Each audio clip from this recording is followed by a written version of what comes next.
তো যারা কমেন্ট করে জিজ্ঞেস করে যে ভাই এই ফলগুলো এটা দিয়ে কাটার থেকে যদি দাওয়া দিয়ে কাটো তাহলে অনেক ভালো হবে, তো আজকে আমি আপনাদের দেখাবো যে দাওয়া দিয়ে ফল কাটবো, কি করে কাটা হয় দেখবো।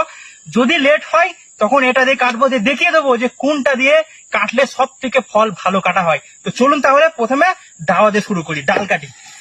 বিসমিল্লাহ।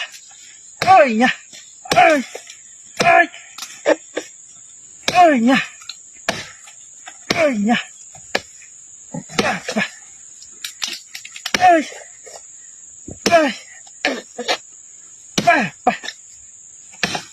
এ দাওয়াতে হবে না, এ দাওয়ার কাজ নেই। যারা কমেন্ট করে তারা জেনে যাও দাওয়ার কাজ নেই। এটাতে কাটছি, দেখুন তাহলে, দেখুন এটাতে দেখুন কি সুন্দর ভাবে কাটে, দেখুন দেখুন কাটা হয়ে গেল। তো দাওয়া দিয়ে কমেন্ট করবে না, এটা দিয়ে সব থেকে বেস্ট। ভিডিও ভালো লাগলে অবশ্যই লাইক দিয়ে যাবেন একটা।